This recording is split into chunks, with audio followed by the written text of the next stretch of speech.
Thank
you.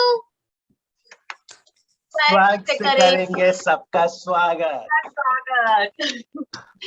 Welcome to our programme Hansgulle, the musical comedy show. है कि इस corona काल में आप सभी अपना ख्याल रख रहे हो और आज हम बात करेंगे बच्चों के बारे में।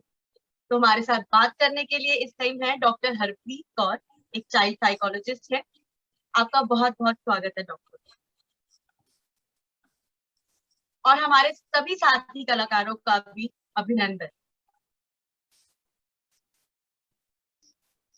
तो क्योंकि जीवन है और उसमें दिन है, रात है, और अक्सर कहा जाता है कि अगर आपके हिस्से रात आई है तो चांद भी जरूर आया होगा।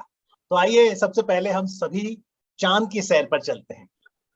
राइमा हमें ले जाएंगी। Jingle bell, jingle on the way. Santa Claus is coming along, riding on a sleigh.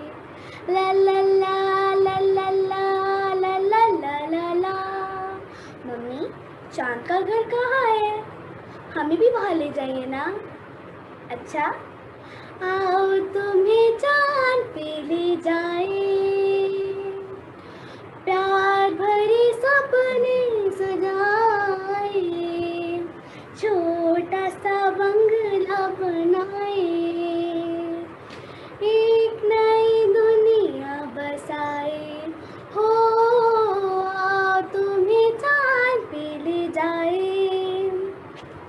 प्यार की है दुनिया दूर आसमां पे, मिल के ना बिछड़े कोई वहाँ पे।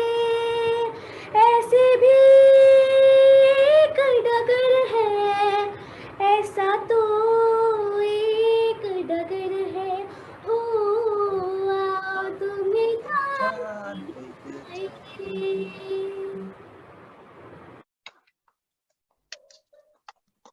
तो डॉक्टर हरप्रीत, आपको कैसी लगी राइमा और भाभी की परफॉर्मेंस? इतने छोटे बच्चों को सुनकर बहुत ही अच्छा लग रहा है कि दे आर सो टैलेंटेड। सो बहुत ही अच्छा है। तो आप देख रही हैं कि बच्चे किस तरह से पूरी मेहनत कर रहे हैं लॉकडाउन में। तो बच्चों को लेकर आपका क्या नजरिया है? बच्चों के लिए ये बहुत ही डिफिकल्ट टाइम है, ऐसे ही बड़ों के लिए भी है, लेकिन फिर भी मैं बच्चों को बोलूंगी, बहुत अप्रिशिएट करूंगी इस जिस तरह से उन्होंने कोप अप किया है, उतना तो बड़े भी नहीं कर पा रहे हैं। जी, मुझे लगता है definitely appreciate them with how they are coping up with the online classes, parents working from home, सारी आउटडोर एक्टिविटीज बंद हो चुकी हैं, सिर्फ इंडोर रह गया है। So definitely it's not easy for them. जी डॉक्टर हरप्रीत, ये तस्वीर देखिए, घर पर सारा दिन बैठना बड़ा मुश्किल है। तो कैसे यूटिलाइज करें टाइम? बच्चों को इन्वॉल्व करें अपने साथ, दैट इज मोस्ट इम्पोर्टेंट। जैसे घर के काम है, छोटे छोटे सेटिंग अप द टेबल, खाने के लिए सेट करने में उन्हें इन्वॉल्व करें। थोड़ा बहुत बच्चों से क्लीन अप कराएं जो वो टॉयज फैलाते हैं, उनको अपने साथ बिठा के खाना खिलाएं, उनको बोलें डेफिनेटली एक बेड टाइम स्टोरी होनी जरूरी है, उनके साथ बेक करें, कुकीज बनाएं, केक्स बनाएं, उनको छोटे मोटे फ्लेमलेस कुकिंग कराएं, जैसे सैंडविचेस बनाना है, मॉकटेल्स बनाना है, which they enjoy also, and definitely उनके लिए एक स्क्रीन टाइम कम करने का तरीका है most importantly. So definitely involve them as much as possible. मुझे लगता है कि स्कूल तो सभी के सभी मिस कर रहे होंगे, आई होप हमारे छोटे छोटे बच्चे भी मिस कर रहे होंगे, लेकिन कुछ ऐसे बच्चे भी हैं जो कॉलेज को भी बड़ा मिस कर रहे हैं। कॉलेज की दुनिया को देखने के लिए वो बेसब्री से इंतजार कर रहे हैं कॉलेज के खुलने का। और उन्हीं में से एक नाम है साक्षी। तो साक्षी कविता के माध्यम से कैसे अपने जज्बात बताएंगी? क्या आप कॉलेज के खुलने का बेसब्री से इंतजार कर रही हैं? जी जी जरूर जरूर, मैं बहुत ही ज्यादा मिस कर रही हूँ कॉलेज को। एंड इसके ऊपर मैंने एक कविता भी लिखी कि लास्ट टाइम जब हम लोग थे, एंड उसके ऊपर मुझे कविता याद आई। यह वर्ष बीतने आया है, ऐसा तूफान मचाया है, रहे साल भर घर के अंदर, फिर भी चैन इसे ना आया है। सोचे थे वर्ष समाप्त हुआ है, सब ठीक होने को आया है, पर इस प्रलय को आराम कहाँ, सुना है नए रूप में आया है। क्या कसम खाली है इसने, खुशियां ना आने देना है, बस आस यही दिल में है यार, अब तो बस कॉलेज जाना है। बिल्कुल। और कॉलेज जाने में एक रुचि ये भी होती है कि सीनियर से मुलाकात होगी, नए दोस्त भी बनेंगे। तो सीनियर्स को क्या कहेंगे आप साक्षी? जी जी, मैंने उनके लिए भी एक छोटा सा पोएम तैयार कर रहा था। कॉलेज की नई दुनिया में मैं जब रखी थी पहला कदम अपना, बस यही सोचती रहती थी मैं कि कैसे होगा ये सफर नया। पर करती हूँ उनका शुक्रिया जिन्होंने अपना समझ के साथ दिया, और इस नई मंजिल के हर मुश्किल में अपनों का आभास दिया।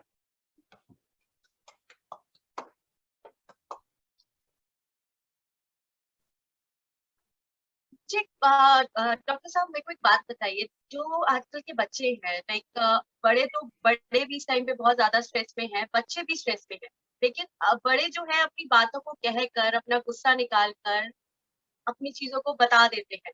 तो बच्चों को एज ए पेरेंट्स हम कैसे समझ सकते हैं कि वो भी साइकोलॉजिकल स्ट्रेस से निकल रहे हैं? डेफिनेटली चिड़चिड़ापन, स्क्रीन टाइम बढ़ने की वजह से भी लड़ाइयाँ करते हैं बच्चे, एंड डेफिनेटली घर पे रहने से उनकी एनर्जी वेंट आउट नहीं हो पा रही है। सो ये सब चीजें तो सभी बच्चों में देखी जा रही हैं, जिसकी वजह से उनको प्रॉब्लम आ रही है। बट डेफिनेटली अगर बच्चा ठीक से खा नहीं रहा है, उसका स्लीप टाइम ठीक नहीं है, रात को ठीक से सो नहीं पा रहा है, या बहुत ही ज्यादा एग्रेसिवली बिहेव कर रहा है, या कोई भी बात नहीं सुन रहा है, बहुत लॉन्ग आवर्स वो इंटरनेट पे बिता रहा है, डिप्राइव्ड हो रहा है, बहुत समय अकेले बिता रहा है, तो definitely we should help him with counselling. जी, काउंसलिंग बहुत जरूरी है, और हम आपके साथ कुछ नंबर्स भी शेयर करेंगे जो कि हेल्पलाइन नंबर्स हैं, और वहां फोन करके आप जरूर सलाह मशवरा कर सकते हैं। लेकिन कला से अगर आप जुड़ जाएं तो आपको बहुत राहत महसूस होगी, चाहे आप भाविक की तरह अच्छा गीत संगीत बजाएं, राइमा की तरह मधुर आवाज में गाने गाएं, या फिर साक्षी की तरह आप शब्दों को कविता के माध्यम में पिरोलें। और उसी क्रम में आइए प्रवीण कुमार के पास चलते हैं। हम तस्वीरों के माध्यम से भी तो अपनी पुरानी यादों को ताजा कर सकते हैं ना? हाँ बिल्कुल। एक लाइन बोलूंगी कि तस्वीर लम्हों को कैद कर लेती है, तस्वीर लम्हों को कैद कर लेती है और अतीत के दरवाजों को खोल देती। तो आइए चलते हैं प्रवीण से और देखते हैं कि वो अपनी तस्वीरों के जरिए अब कौन से सुहाने पलों को याद कर रहे हैं। शुक्रिया मैम, शुक्रिया सर मुझे इस कार्यक्रम का हिस्सा बनाने के लिए। तो मैंने एक कविता लिखी थी, मतलब स्टोरी टाइप की है, जिसका शीर्षक है तस्वीर। तो मैं जब भी अपनी कोई तस्वीर देखता हूँ तो थोड़ी देर के लिए उसमें खो सा जाता हूँ। अपने अतीत को इतने करीब से देखकर भी उसमें वापस ना जा पाने का मलाल मेरे चेहरे पर साफ झलकता है। ऐसा नहीं है कि मैं वर्तमान में सुखी नहीं, पर वो अतीत की मिठास को इस वर्तमान में ना चख पाने का जो मलाल है, उसी मलाल के साथ मैं मुस्कुरा देता हूँ। कुछ कुछ यादें हैं जो मेरे लिए सिर्फ यादें नहीं, वो मेरा सब कुछ है। तस्वीर होती ही है उन लम्हों को फिर से आपके सामने लाकर खड़ा कर देने के लिए। थोड़ी देर के लिए हम उन पलों में खुद को उलझा हुआ पाते हैं, और ये उलझन हमें सुख देता है, एक ऐसा सुख जो कोई और नहीं दे सकता। अभी वो पल सुनहरे लग रहे थे, कुछ सालों बाद ये पल सुनहरे लगेंगे, और इन्हीं सुनहरे पलों के साथ जिंदगी खुद एक तस्वीर बन के रह जाएगी। प्रवीण, आपने अतीत की मिठास की बात की। आप तो बिहार के मुजफ्फरपुर से आते हैं, वहां तो सिर्फ लीची की मिठास होती है। जी सर जी। तो ये सच है? लीचियों का शहर मुजफ्फरपुर। मुजफ्फरपुर की लीचियां क्यों खास होती हैं? सर क्या है कि शाही लीची होती है हमारे यहाँ, तो ज्यादातर अगर आप आएंगे तो आपको लीचियों के पेड़ ही दिखाई देंगे। आम है पर लीची ज्यादा है, और शाही लीची है पूरे मतलब भारत में एक्सपोर्ट होती है यहाँ से जी। और उत्पत्ति ज्यादा है, तो लीचियों का शहर मुजफ्फरपुर है हमारा प्यारा सा छोटा सा। जी। और प्रवीण, आपने तो शुरू से ही क्योंकि इग्नू से पढ़ाई कर रहे हैं डिस्टेंस लर्निंग की, साक्षी कॉलेज मिस करने का ज्यादा दुख क्या आपको है? क्योंकि आप तो रेगुलर कॉलेज में थी, लेकिन वो भी अब सब कुछ डिस्टेंस हो गया है, डिस्टेंस एजुकेशन। यस सर, बहुत दुख होता है। मतलब क्या एक्सपेक्टेशंस थे हमारे कि कॉलेज रेगुलर जाएंगे, गर्ल्स कॉलेज है, बहुत अलग एक्सपेक्टेशन होती हैं। लेकिन अभी ऐसा लग रहा है ना कि रेगुलर वाले भी वहीं पर हैं, और जो ओपन होते हैं तो टक्कर देने के लिए ले भाई तुम रेगुलर में क्यों आए थे तुम, वो ना बेइज्जती वैसे थोड़ी ज्यादा लगती है। क्या ही कर सकते हैं इसमें, मिस तो करते हैं सर काफी ज्यादा, बहुत ज्यादा। पर जैसा उन्होंने कविता के माध्यम से कहा, उम्मीद है कि नया दौर आएगा।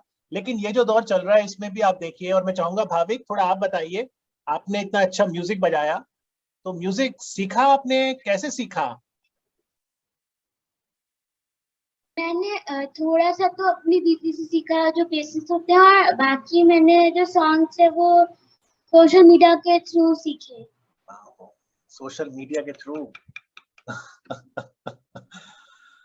तो आपको पता है, हमें आसमान में तो बहुत सारे तारे होते हैं, ये हम सभी जानते हैं। आपको पता है जमीन पर भी नन्हे मुन्ने छोटे छोटे तारे हैं, और ऐसे ही तारे हमारे प्रोग्राम में भी हैं। तो भाविक, आपने बताया कि आप अपनी दीदी से सीख रहे हैं, तो क्यों ना एक जुगलबंदी हो जाए आपकी और आपकी दीदी के साथ।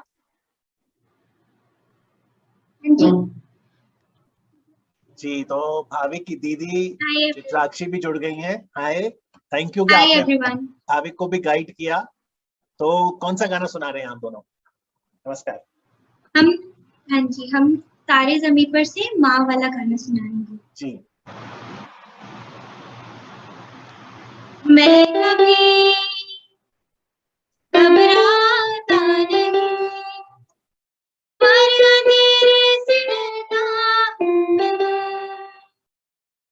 यूं तो मैं बदलाता नहीं, तेरी परवाह करता तुझे सब है पता है, तुझे सब है पता मेरी माँ। Thank you.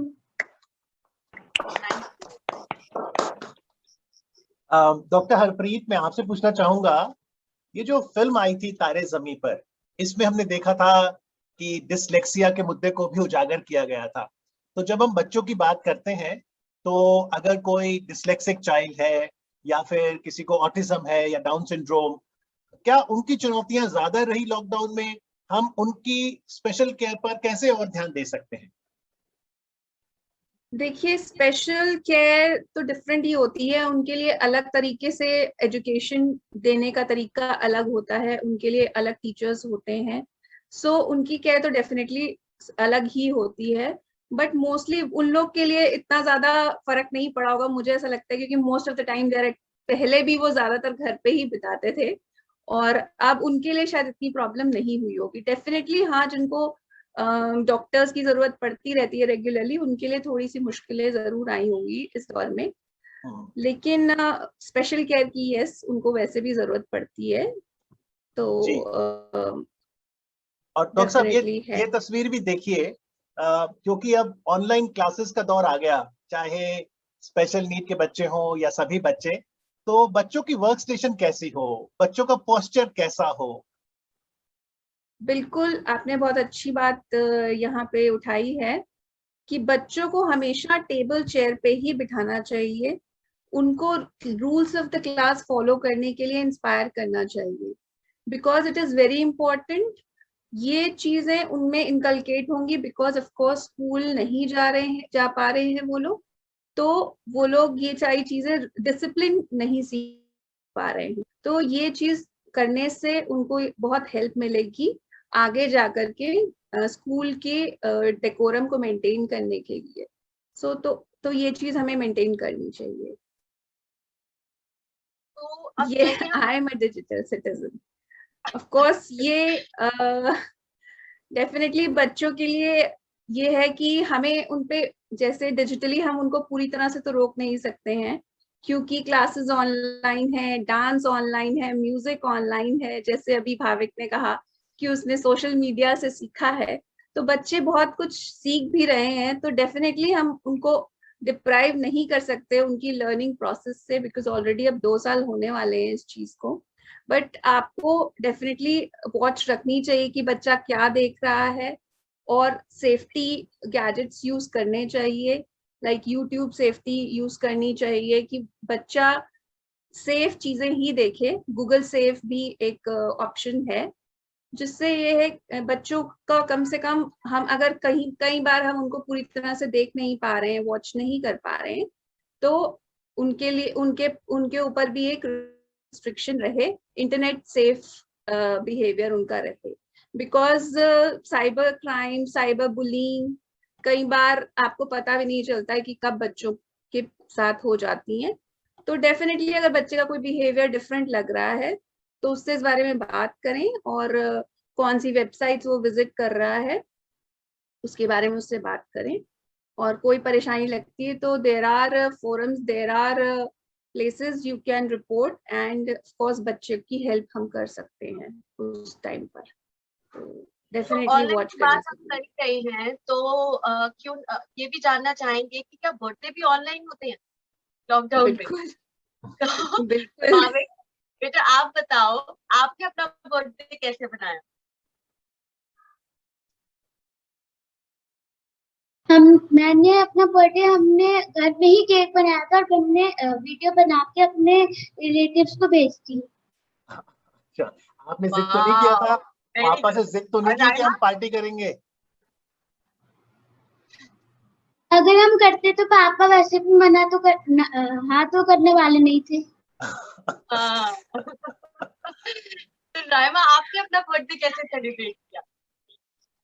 मैंने भी सेम ही किया, सब चीज होममेड था, और घर में अपना मम्मी पापा के साथ सेलिब्रेशन किया। Very good. आपको पता है आज किसका बर्थडे है? नो, आज प्रवीण भैया का बर्थडे है।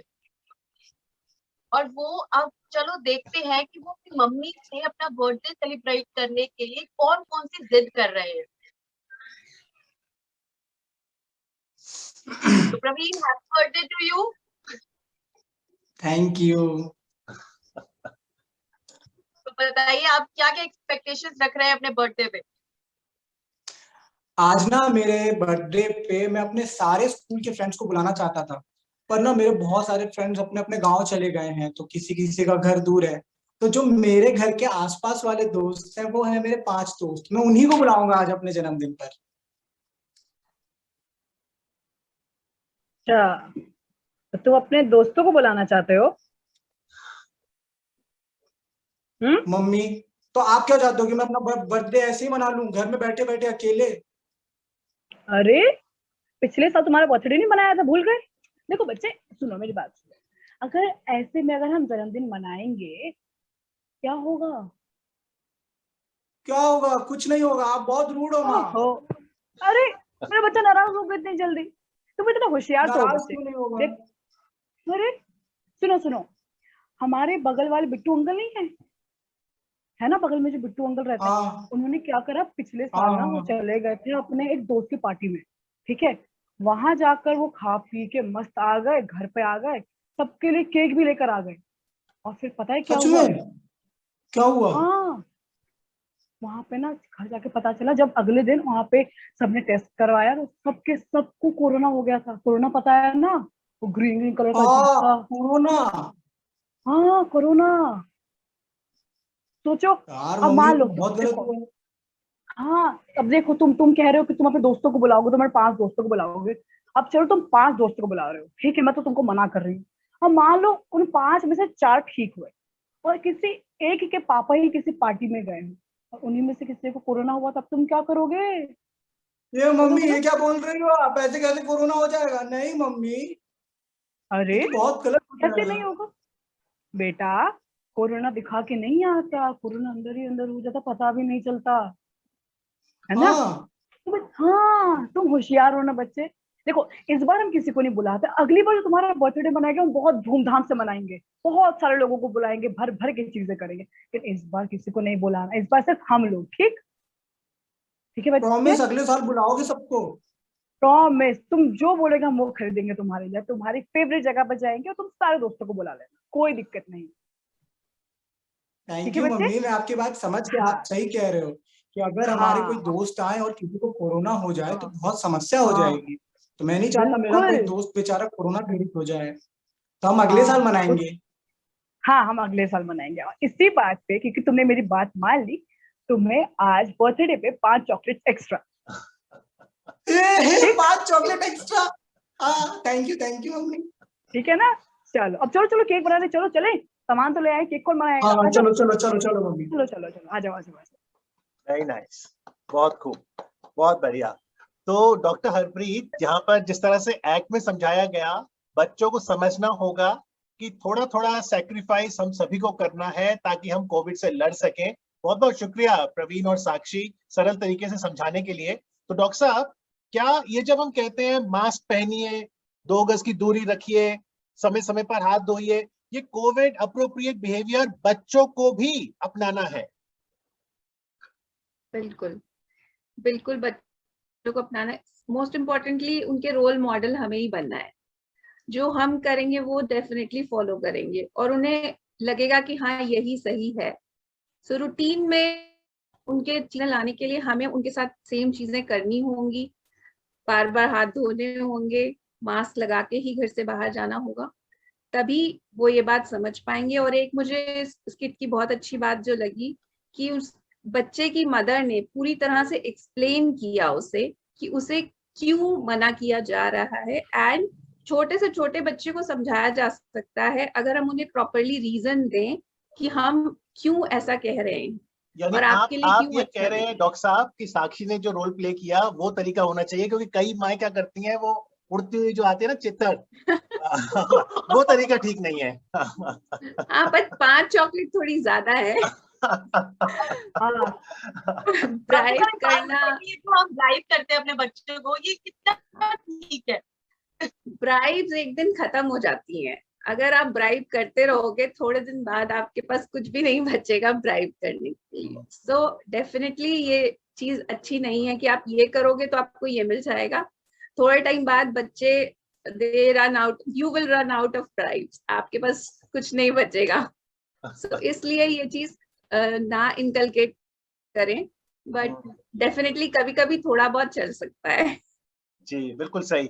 चलिए हम वापस भाविक के पास चलते हैं। और बच्चों की जब बात होती है तो बहुत कम कम ऐसे गाने हैं जो कि बहुत लोकप्रिय हुए, बच्चों पे बने। उनमें से एक है लकड़ी की काठी।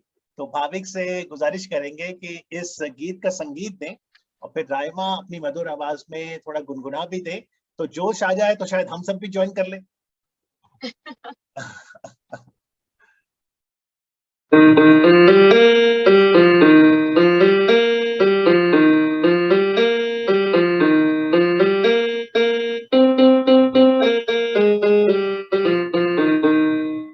लकड़ी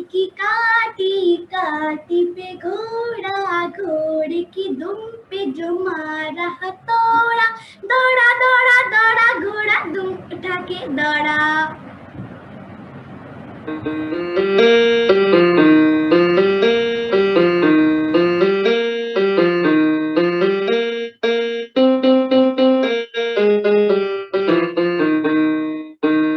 पहुंचा चौक में था नाई, घोड़े जी की नाई ने हजामत जो बनाई। तक बक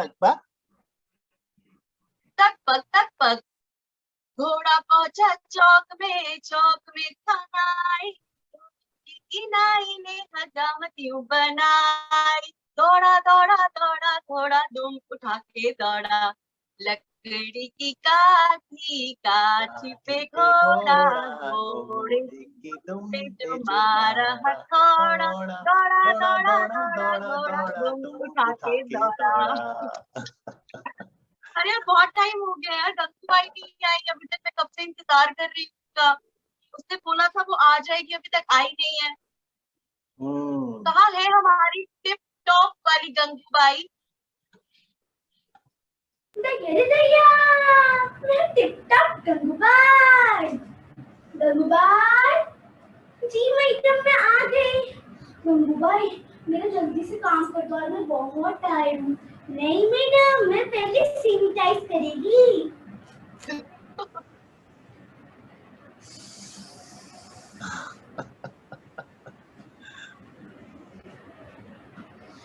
अच्छा गंगूबाई अब तो काम कर दोगी? जी मैडम।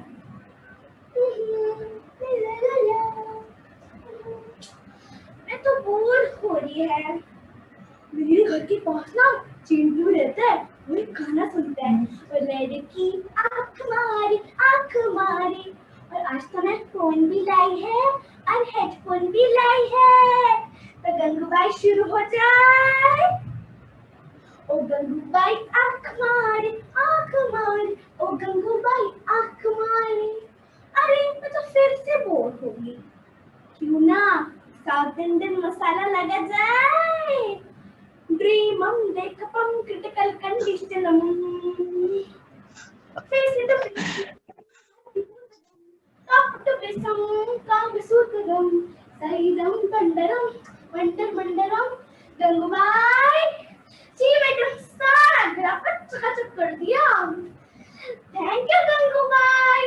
अरे मैडम थैंक यू को क्या है, हम सबके लिए ऐसे ही है। गंगूबाई तुमने वैक्सीन लगाई? अरे हाँ मैडम, मैंने तो प्लान बनाया है कि आज आपको घर पूरा चकाचक करके मैं जाऊंगी वैक्सीन लगाने। ओह तो बहुत अच्छी बात है। और दोस्तों आपको भी लगाना है वैक्सीन, क्योंकि वैक्सीन लगाना है, कोरोना को हराना है और देश को बचाना है। मैं चली, मेरे को लेट हो रहा है, मैं चली।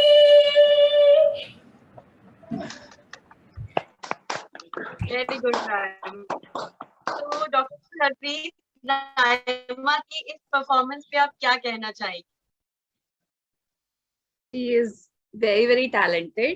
उसने हमें बहुत entertain किया है, and I'm very happy to see kids growing so well. और मैं उसे बधाई देना चाहती हूँ कि उसने हमें बहुत अच्छा परफॉर्म किया. And she is not only a singer, she's an actor also. Yes, बहुत अच्छा परफॉर्मेंस, बिल्कुल। और जो मैसेज है वो सिर्फ गंगूबाई के लिए नहीं, हम सबके लिए है। और 21 जून जो कि अंतर्राष्ट्रीय योग दिवस के रूप में मनाया जाता है, अब तो सरकार ने ऐलान कर दिया है कि उनसे ऊपर के सभी लोगों को सरकार मुफ्त वैक्सीन मुहैया कराएगी। तो कोविड से लड़ने में वैक्सीन एक सुरक्षा कवच है। पर डॉक्टर हरप्रीत, अगर हम कला से जुड़ते हैं तो हमने देखा किस तरह से हम अपना मनोरंजन भी करते हैं, हमारे व्यक्तित्व का निर्माण भी होता है। लेकिन अगर कोई बच्चा है और उसमें एंजाइटी काफी ज्यादा है, आप बहुत से बच्चों को मिलती हैं, तो क्या सॉल्यूशन है? कैसे हम एक सकारात्मक बदलाव ला सकते हैं उनकी पर्सनालिटी में?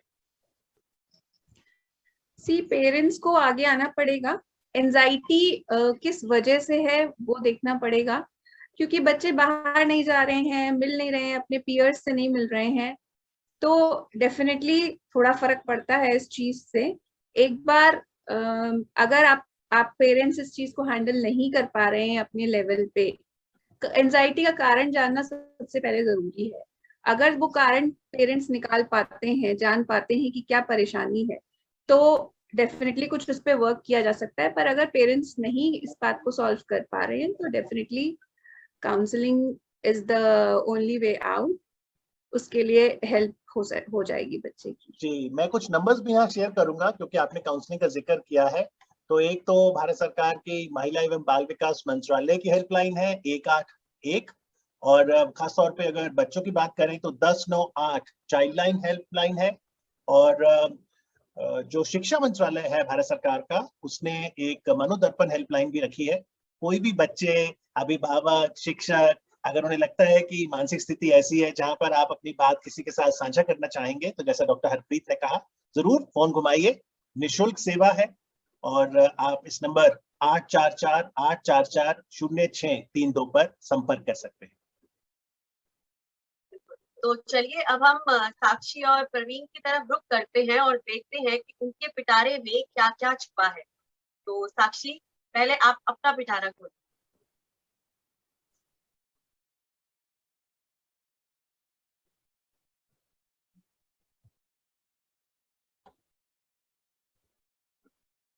साक्षी, हम बेसब्री से इंतजार कर रहे हैं कि आपके पिटारे में क्या क्या छुपा हुआ है। कौन से पिटारे में? आप हमें मैंने सामने निकालने के लिए बोला पिटारे से। सॉरी, आपकी कविताओं के पिटारे में क्या क्या छुपा है? कविताओं के पिटारे बहुत सारे हैं। यहाँ पे कविताओं की बात हो रही। चलिए, तो जिंदगी के हर मोड़ पर मिलते हैं वो दो राहें, एक गलत दूसरा सही का।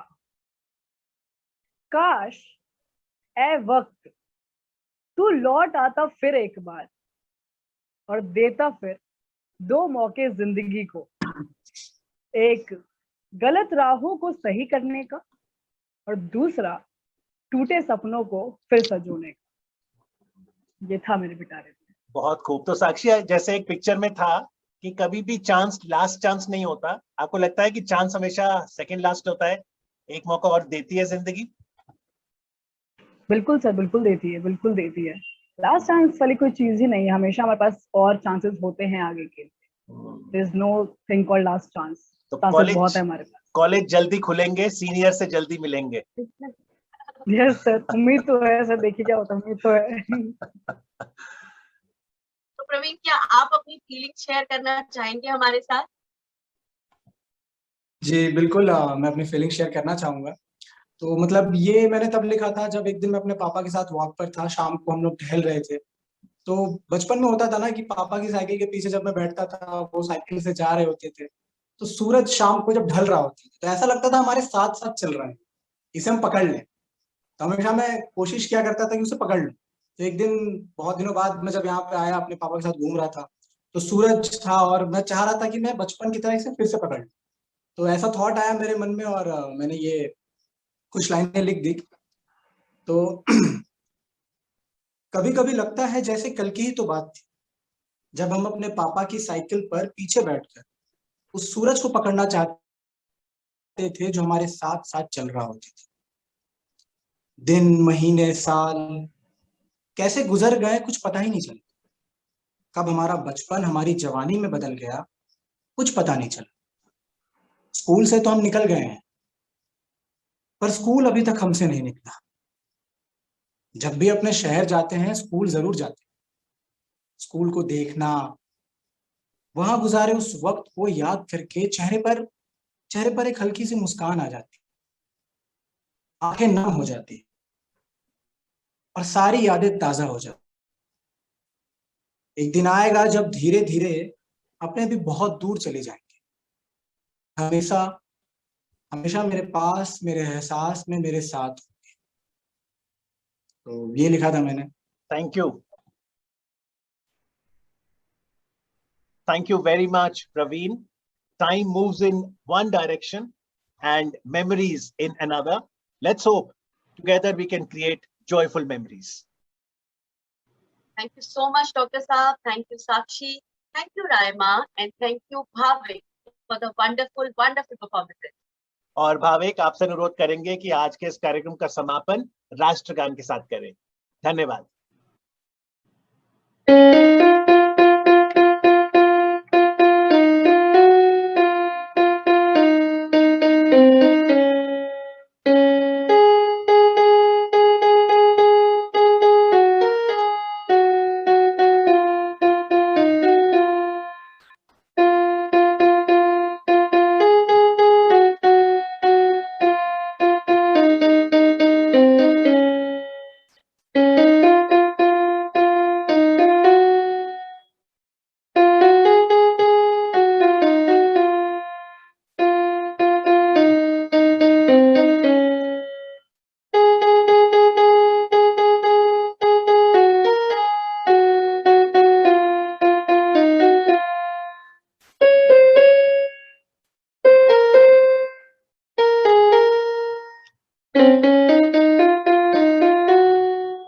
जय हिंद। जय Hind. Thank you very much.